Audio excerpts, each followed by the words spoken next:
How's it going, everyone? I am Splatterflutter1 here with some more Pokemon news. And yesterday a brand new trailer was revealed, and of course some more information on the Pokemon website. So let's get right into it.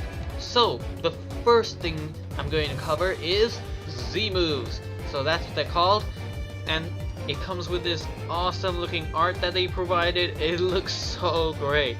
I mean, just look at this Pikachu. It looks so powerful with all the shockwaves and the electricity and how it's dashing. You can see how fast it's going.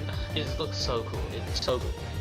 Either way, on the official Pokemon website, let's see what they have to say about Z-moves. And you see a little bit of them in the trailer. Gives us some information there, but it says it's introducing Z-moves, a new element that has been introduced into the Pokemon battles in Pokemon Sun and Pokemon Move. Z-moves. Z-moves are moves of great power that can only be used once per battle. When the trainer and Pokemon wishes resonate with each other and both release their full power together, the result is the explosive force of a Z-move. All Pokemon can use Z-moves to perform mightily in battle. Also, we get some information on how they work. Basically, kind of like, I think the best way to describe this, be basically Mega Evolution. We all know Mega Evolution, right? Well, Mega Evolution is for Pokemon, but this is basically Mega Evolution for moves. Yeah, that's pretty much what it is, to be honest. So yeah. When the trainer and Pokemon's wishes resonate with each other. So I think that's kind of alluding to what people have been thinking about, you know, synchro, and yeah, with synchronizing with Pokemon. The explosive force of a Z-move, that shows it's going to be very powerful, and you can only use the once per battle. So you can only use this attack once per battle. So just like Mega Evolutions, you can only activate a Mega Evolution once per battle, so only one Pokemon may Mega Evolve, and once that Pokemon loses its Mega somehow, like, I don't remember how, but I think it's possible for a Pokemon to lose its Mega Evolution. I'm pretty sure it's happened to me in one battle before, and then when I tried Mega Evolve again, it wouldn't let me. I remember that. I think I remember that. Or was it that I just had more than one Pokemon Evolve in Mega Evolution? I can't remember really. But point is, this is kind of like the same sort of restriction. You can only Mega Evolve once, and now you can only use a Z-move once too. So it's not that kind of similar to it. You know, it's not that similar to it. Speaking of Mega Evolutions, I don't think they're actually in here, because if you look at the next thing, key items or Z-moves, the Z-Ring fits on a trainer's arm, and Z-crystals are set into it. If a Pokemon holds the same variety of Z-crystal, the two will be able to resonate with another. Crystals that correspond to each Pokemon type have been found in the yellow region. Right, okay. So, to use Z-moves, you'll need two items, a Z-Ring and a Z-crystal. So yeah, you know how in Pokemon X and Y, you have the Mega Ring, and then the Keystone. The Keystone goes into the Mega Ring, and then there's a separate Mega Stone for each Pokemon. So, for like the Lucario, for Mega Lucario you had Lucario-Knight, for Altaria you had Altarite, for Manectric you had Manectite. That how you say? Okay. So, it looks like a similar sort of system here for Z-moves, and you can, so it's another held item probably for, you know, these Z-crystals that you can give to your Pokemon, and there's one for each type. Yeah. Alright, so you see those, you remember those weird poses that they did in a previous trailer? What it says about that is, a special pose allows you to resonate with your Pokemon. Yeah, so you have to do that pose apparently. Apparently the trainer has to pose like that. Okay. Intense battles with Z-moves. There are two conditions for performing Z-moves. A Pokemon must learn a move of the same type as the Z-crystal, and it must be holding the corresponding Z-crystal. Alright. So basically, the kind of Z-move you do doesn't necessarily have to match the type of the Pokemon, which is what some people have been thinking, but no, that's not the case. It can be the type of any type of moves that Pokemon can learn. For example, Pikachu can learn electric type moves, so can use the electric Z move. but that doesn't mean to say it's only limited to that. For example, I'm trying to think, what else can Pikachu do? Oh yeah, it gets quick attack, doesn't it? So yeah, whatever the normal type Z move is, it could use that too, I guess. When you see these moves in action, and each overwhelmingly powerful move will be on full display, filling the entire screen, so yeah, they're pretty powerful. Alright, so yeah, Z moves, very powerful attacks. And the question is, how will it work? What is the base power of this move? Are they all going to be attacking moves? Are some going to be defensive ones that perhaps don't do damage? If they are really just an all-out damage move, what's the base power? Or does it even use the base power formula? Is it just a set amount of damage? Or is it just a guaranteed OHKO? Is it just a guaranteed KO? Because if you can only use this once per battle, why not really? Why not really? Ignore type advantage, because I mean, if there's one for each type, I mean, why even bother with type advantage anyway then? You could just have that one Pokemon that's giving you so much trouble in a battle, but then you're like, yeah, I'm just gonna get rid of this one Pokemon because it seems like only this one Pokemon is giving me trouble. You ever had a battle like that where it's just like that one single Pokemon is annoying you on the opponent's team, but the other ones, you can deal with them? So you could just set out your Pokemon that has a Z move, use it on that Pokemon, and it could potentially OHKO them, and Pokemon's gone, and move on to the battle. Yeah, so that's pretty crazy right there. So, next up, we have riding Pokemon. Riding Pokemon, yeah. So, it doesn't say too much about this, but yeah. The land, the sea, the sky. With the power of Pokemon, you can go anywhere. Move forward with Poke Ride. Okay, so that's like the cool. One aspect of the culture in the Alola region is something known as Poke Ride, in which certain Pokemon help people get to places they wouldn't be able to reach with by using human strength alone. These Pokemon don't join your team, but you can call on them anytime to receive their help. This practice is just typical of the way of life in Alola, where humans and Pokemon are so closely bonded together. Okay, yeah.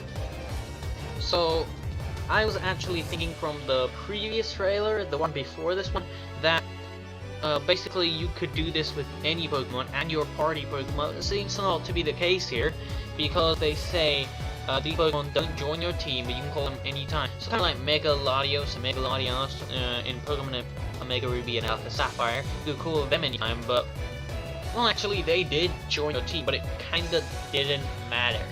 You didn't have to have them actually in your team for to be able to use them, you know?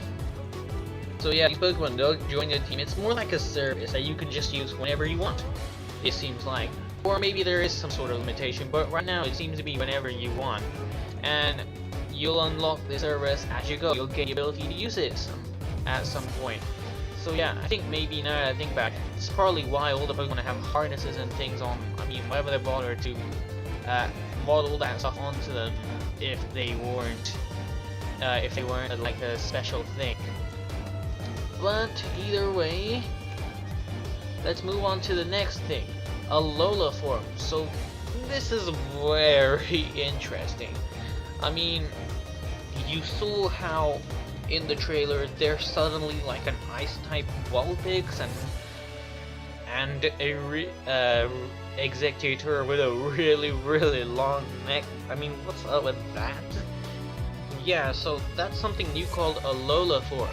So here's what they have to say about Alola forms. Alola forms. Some Pokemon have adapted to the distinctive microclimate of the Alola region, taking on different forms than they have in other regions. These Pokemon are called regional variants, taking root in the Alola region. They live like native Pokemon. Regional variant Pokemon can have different appearances and types, and their ways of living can also differ from that and their ways of living can also differ from that of the forms previously known. So yeah, already with just that, you get so much that you know about Alola forms. So basically, it's not just Alola forms, as in the Alola region. Basically, there's now going to be different versions of certain Pokemon for each region. So I guess that means like these are separate Pokemon. Like Alola Vulpix is a separate Pokemon from Gens 1 to 5. No, sorry, Gens 1 to 6 Vulpix. Gens 1 to 6 Vulpix and the Alola Vulpix are different Pokemon, but it seems like they're going to occupy the same Pokédex number, cause yeah, I mean this is just blurring the line between what counts as a Pokemon and what counts as a form change, because this is kind of like a separate thing, you know, separate from just being a separate Pokemon, but it's also kind of like a form change at the same time. So basically, all Vulpixes in the Alola region look like that. All Vulpixes are... So basically, yeah, I think that's all I can say about it, really. But let's get on to the Pokemon themselves. So obviously there's also been some new Pokemon revealed, so let's get on to those, and then also the Alola Pokemon forms. So first of all, we have Fomantis. This Pokemon is a grass type, has a height of 1, has a weight of 3.3 pounds, and has the ability Leaf Guard. Then we move on to its evolution, Lurantis. And it is a grass type, has a height of 2.11, weight of 40.8. So yeah, a weight of 40.8 pounds. And the ability Leaf Guard also. And then we move on to the next Pokemon, which is Minior. That's what I'm gonna call it. Its type is Rock Flying, has a height of 1, with the weight of 88.2 pounds, and has the ability Shields Down. And it has another form, which is called Minior's Core. Yeah, which basically is pretty much the same. Next we have the evolution of Yungoos, which is called Gumshoes, and it is a normal type, has a height of 2.04, and has a weight of 31.3 pounds, and has the abilities Stakeout and Strong Jaw. Next we move on to the pre-evolution of Mudsdale, which is called Mudbrain. It is a ground type, has a height of 3.03 and a weight of 242.5 pounds, and has the abilities Own Tempo and Stamina. Next we move on to another Pokemon called Oricorio, and this Pokemon actually has 4 forms, and the typings for each form is Fire Flying for Bile form, Psychic Flying for Howl form, Electric Flying for Pom Pom form, and Ghost Flying for Sensu form. Has a height of 2.00, a weight of 7.5 pounds, and the ability Dancer. And right now you're seeing the Bile form. So here's the Pow form, the Pom Pom form, and the Sensu form. They're all kind of based on different types of dance. Alright, so next we move on to the Alola Pokemon. So here we have Alolan Executor, which is a grass dragon type, has a height of 35.09 and a weight of 916.2 pounds, with the ability Frisk.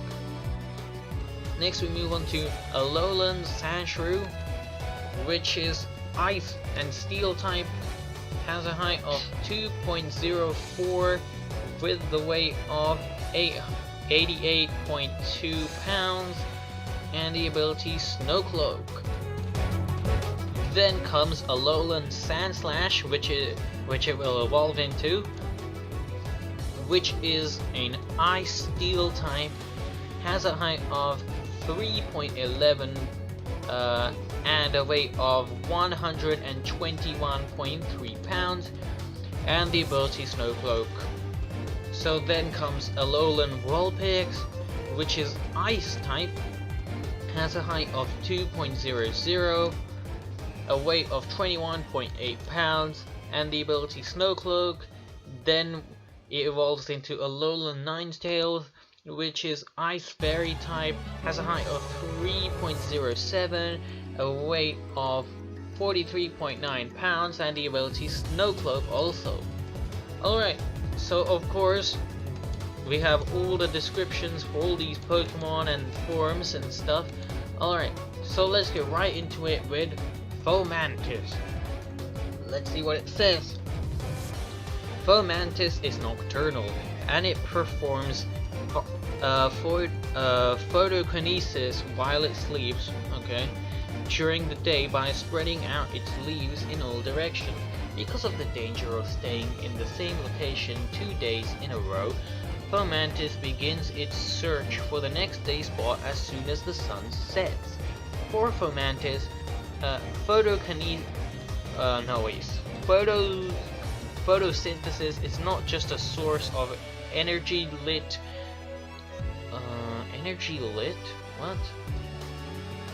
Is not just a source of energy, it is a necessity to achieve the strength and brilliant coloration of its evolved form. Photosynthesis is precious to Fomantis. It will fiercely attack those who get in the way of that process. Fomantis excel at long-range attacks like Razor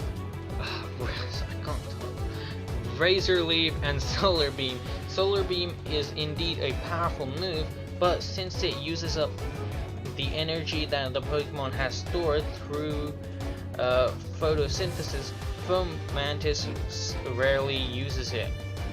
Okay. Alright, so next we have Lurantis, which is its evolution. Lurantis draws opponents near to itself with its flower-like appearance and aroma land. Then it takes them down. It's said to be the most gorgeous of all grass-type Pokemon due to its brilliant coloration and elegant moves. Lurantis' appearance is maintained through detailed grooming. It will trust the trainer, who does a good job of caring for it, but it will apparently have a difficult time growing closer to a lazy trainer. Lurantis can learn Solar Blade, a move that releases a blade-shaped beam to mince up its opponents. The blade is so sharp it is said that it can slice a rock in half. Solar Blade is a move that no Pokemon has been able to learn before. With Solar Blade, Lurantis absorbs energy from the sun on the first move and then unleashes a powerful attack on the second turn. Lurantis is the totem Pokemon of Lush Jungle. Okay. Oh, so totem Pokemon, you're going to learn about them pretty soon at the site of an Alakala Island trial. It will overwhelm trial goers with the powerful combos it unleashes with the Pokemon allies it calls. Right. So I'm going to get on to totem Pokemon in a second because that's another thing they revealed. But yeah, Solar Blade sounds interesting because it basically sounds like a physical version of Solar Beam. It's still a grass type move like Solar Beam, but it's basically a physical attack, so that's kind of cool. So yeah, it's kind of like a praying mantis, but like Lurantis, praying mantis. You get it? Okay. So next comes Minior. Minior are formed in the stratosphere and live by absorbing the debris, or does that detritus around them. That's an interesting word. When they've consumed a large quantity of particles, their bodies become heavy and they fall towards the planet's surface. Minior has a hard and heavy outer shell with a cord inside it. The Meteor Pokemon seems to be made in such a way that if its shell breaks, it becomes lighter and can deal out quick attacks. When its shell breaks, the core in its center is revealed. You won't know what color will appear until this happens. Minior has the new Shields Down ability, which no other Pokemon has had before. With the Shields Down ability, it will have excellent defensive capabilities as long as its shell is intact. It will also be protected from status conditions, but when its HP drops below half, its shell breaks in half and it will change to a form better suited to attacking. So yeah, it's kind of like that ability. It's kind of comparable to like Zen mode. The Zen mode ability for Darmanitan, but kinda like in reverse. So yeah, with the Zen mode ability, it's like Darmanitan goes to half HP, and then it goes from a physical oriented form into a defensive one. Where here it's the opposite case. It starts out as a defensive form, but then after going at half HP, it starts becoming full physical form all of a sudden. But the defensive form is pretty good because via the ability, it's protected from status conditions, so that's pretty interesting. Alright, so next up is Gumshoos. Seriously, that's kind of a silly name, I don't know. It just sounds silly. Okay, anyway. The description for it is, Gumshoos' method of targeting its prey is the exact opposite of Yungoose's strategy. While Yungoos prowls around, Gumshoos stakes out its prey's usual routes and waits patiently for it to come by. Gumshoos has a tenacious personality, which is why it targets one prey for so long without wavering. But when the sun goes down, it runs low on stamina, falling asleep right on the spot. Gumshoos can withstand a great deal of hunger. It's able to stay perfectly still while waiting for its prey, keeping watch without eating a thing. Wow, okay. Kinda reminds me of Watchog, kind of description Watchog had. Alright. So already on to the next Pokemon description. We have Mudbray, the pre-evolution of Mudsdale, I believe it's called. Mudbray could once be found all over the world, but it was hunted and ended up on the verge of extinction. It's said that the Alola region is the only place in the world where Mudbray can still be found in the wild. Mudbray boasts superhuman strength and surprise. Considering its small body, Mudbray can carry loads up to 50 times its own weight on its back or dragging behind it. What's the word that appears after superhuman right there? Just don't get it. Strength, boast. Yeah, I have no idea. Maybe that's some sort of spelling mistake Pokemon Company made, because I copied that directly from there, so that's not me right there. So yeah, moving on. Mudbray loves playing in the mud. It's easy to live in harmony with this Pokemon as long as you provide an environment where it can play in the mud. If it can't frolic in the mire, however, Mudbray will become stressed and may stop listening to orders. Alright, so next we move on to Oricorio, and this is the description for the Bale form. Oricorio changes its form by sipping the nectar of certain flowers. Since it has 4 different forms, the same as the number of islands in Alola, it would seem that different Choreo live on each of the islands. Yeah, I have to get used to saying all these new terms and the names. It takes a while to get used to all these names. The Bale style of Oricorio is very passionate, and power fills its body when it dances. It sends downy fluff flying down during its intense dances. By igniting this fluff, it can unleash a fiery dance attack. Oricorio has the new Dancer ability that no other Pokemon has had before. If another Pokemon in the field uses a dancing move, then Oricorio will be able to use the same move immediately after, thanks to the Dancer ability. Alright, so that means it's basically like using Copycat, the attack that lets you copy the other person's move, but it's like it doesn't take up a turn. It doesn't take up a turn because it's done via an ability, so it's automatic. So you could effectively use two moves. So in the trailer, a Pokemon used Quiver Dance. The ability activated, it also used Quiver Dance. So presumably it wouldn't waste your turn. So obviously you'd still select an attack, and it'll still do that attack in addition to the extra move. So that's pretty good right there. Revelation Dance is a move that only Oricorio can learn, and its type changes based on Oricorio's current style. Alright, so I would just like to say one more thing. This Pokemon has 4 forms, but they included descriptions for every single form. But the thing is, after looking through all those descriptions, I noticed that only the second paragraph was different. All the other paragraphs were the same as the first form.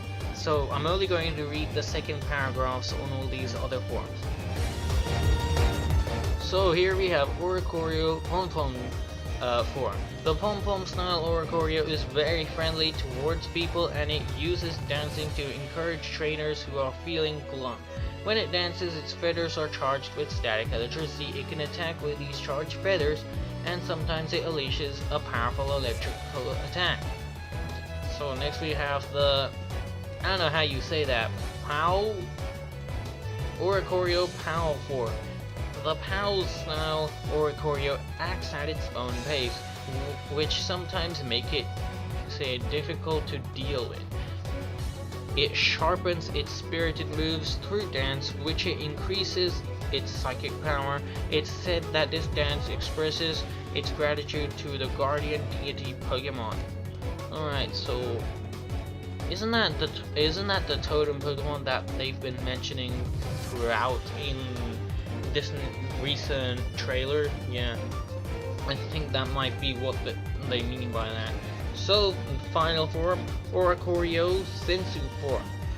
The Sensu style Oricorio is quiet and collected. By means of its dance, it gathers the spirits of drifting about in the area and borrows their power to fight. People who migrated from Kanto feel a great liking for this Pokemon because its dance reminds them of their homeland. Alright, so next up are the Alola Pokemon. They have unique descriptions for them too. So here is Alolan Exeggutor. The environment of the Alola region, where strong sunlight pours down all year round, brought about this change in Exeggutor's form. The people of Alola boast that the Alolan Exeggutor is the true form of the Exeggutor. Unlike other Exeggutor, the Alolan Exeggutor has a 4th head on its tail. This 4th head controls the tail independently and can take on opponents to the rear that can't be reached by the main's head. Head's attacks. This Pokemon excels at whipping its long neck like a lash to attack with its hard heads, but that neck can sometimes become a weakness. Alright, so it looks like with the descriptions of the Alolan Pokemon, it seems that they're trying to explain why these Pokemon changed. And basically it seems like they're adapting to the environment, which kinda happens with real life species, I'm sure. Right, so yeah, I have no idea why it needs a huge long neck like that, but okay, it's a thing now. Next we have a lowland sand shrew. Sand shrew have historically lived in desert areas, but the frequent eruptions of nearby volcanoes drove the sand shrew to abandon the desert and migrate to the snowy mountains, where they took on this form. Sand shrew's body changed to adapt to the harsh environment of the snowy mountains.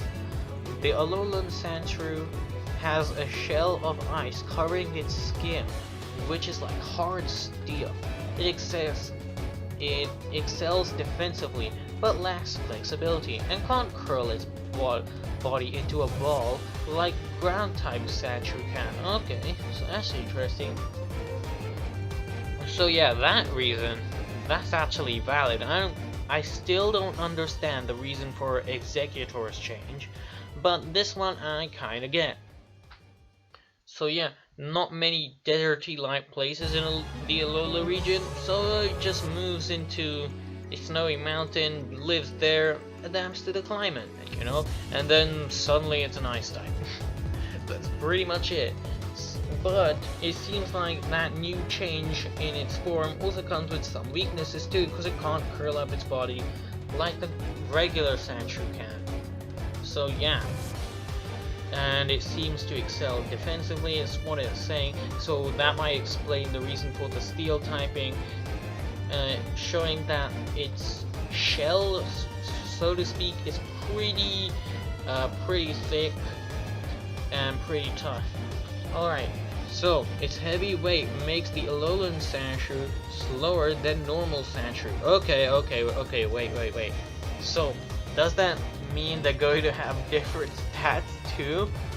Okay, they're definitely going to learn different moves, but I didn't think different stats. Wow, now that's an interesting thought.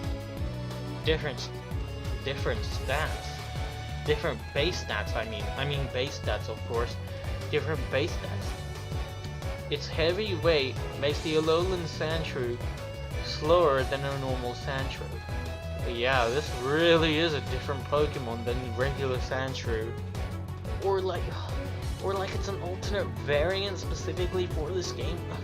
I still don't understand it. But either way, one thing that I'm pretty sure of is that an Alolan Sandshrew can only evolve into an Alolan Sandslash, for example. I'm pretty sure that's how it is. Like, it won't switch between them or anything like that. So yeah, I think that's pretty much it. But either way, moving on to the next one, Alolan Sandslash. The Alolan Sandshrew of the Snowy Mountains evolve into Alolan Sandslash with spiny backs that are covered in ice. Thanks to their icy coating, these spines are large and sharp. Alolan Sandslash hide themselves in the snow when strong enemies appear, leaving only their needles exposed and ready for business. The weight of the ice that covers its body makes these Alolan Sandslash heavier than normal Sandslash, and this causes them to be slower. Yet, in snowfields and on ice, they move by creating a path with their claws, so they're able to move with swiftness. Okay, so they're able to move fast, but the regular Alolan Sandshrew can't. So Alolan Sandshrew moves slower than regular Sandshrew, but Alolan Sandslash can still go pretty fast. So I guess that's something. Next part of its description. The sprays of snow kicked up by Alolan Sandslash's movements are so beautiful that many photographers head for the snowy peaks to capture the moment. However, Sandslash live deep in the mountains, and there is great danger of becoming stranded, so it's forbidden to climb the mountains without permission. Next up is Alolan Vulpix. It is said that Vulpix came to the Alolan region together with humans. but the fox Pokemon moved to the snowy mountain peaks to avoid the normal habitats of other Pokemon, and thus ended up taking on this form. These Alolan Vulpix live on high mountains that remain covered in snow year-round. They live in small packs of 2 to 5 individuals, helping one another survive. So they kind of travel in packs, it seems, kind of like groups. They don't travel alone, it seems. I mean, it says at least 2 of them are around each other, so yeah, that's something. I wonder if that's a feature different from the regular Vulpix. Alright, so onwards with its description. Alolan Vulpix can freeze anything solid by expelling breath at a temperature of minus 58 degrees Fahrenheit or minus 50 Celsius from its mouth, and it doesn't fare well in the heat. But when the temperature gets too high, it produces ice from its tail to lower the surrounding temperature. Then we have an Alolan Ninetales, which its description is: Alolan Ninetales lives on a snowy peak that is revered in the Alola region as a holy mountain. They are treated as sacred emissaries, and people meet them with awe and fear. This Pokemon's personality is extremely gentle and at times has helped humans who seem to be in distress. However, it shows no mercy at all to anyone or anything that dares damage its territory. The Alolan Ninetales is able to produce ice crystals from the fur that covers its body. It can use these ice crystals to block attacks, or it can form balls of ice with them, which it fires like bullets at opponents. The power of these ice missiles is great enough to pulverize rock. Yeah, so that's pretty crazy. And that's pretty much it for the Pokemon descriptions. Alright, so next we have something very interesting, and it's called the Rite of Island Challenge. And basically, it seems like they're scrapping the whole gym battle system. It really seems like it now. I mean, what is this? What is this really? So yeah, let's see what it has to say on this Rite of Island Challenge. The Island Challenge. One aspect of the unique culture that has developed in the Alola region is the Island Challenge, adventurous fight that involves traveling to each of the 4 islands. This event helps young people grow into fine Pokemon trainers. As the main characters of Pokemon Sun and Pokemon Moon, you yourself are destined to attempt this Island Challenge. So yeah, I'm really thinking it's going to replace the whole gym battle thing. And it says here, Island Challenge Trials. To complete the Island Challenge, young trial girls must overcome the trials in store on each of the 4 islands. These trials are not limited to battling with Pokemon. They take a variety of forms, such as finding items or completing tests of knowledge. You will not be able to accomplish them with ordinary methods, so it looks like you're going to have to think outside of the box. If you look on one of the screenshots here, it says, this character says, I'm going to need you to find 4 ingredients for me. So that's a challenge right there. It's not limited to battle like gyms, where just find the trainers, find the gym leader, beat them, you get a gym badge. That's pretty much it. You might solve a puzzle or 2 along the way, but it's pretty much battles, right? So yeah, it's pretty much not focused on those scenes like this. Other stuff do, there's like actual tasks or missions or something like that.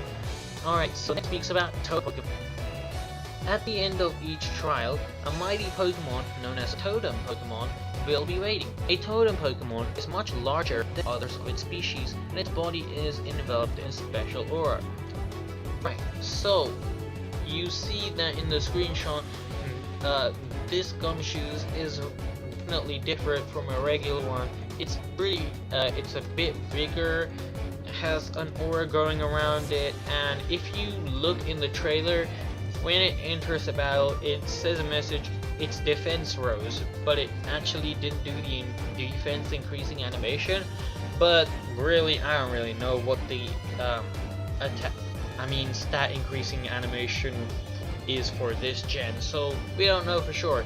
But that animation continues. It's not that animation continues throughout the turn, so that's definitely a permanent animation right there. So it's not like a regular stat gain, it's just defense increases without the actual defense level increasing, you know what I mean?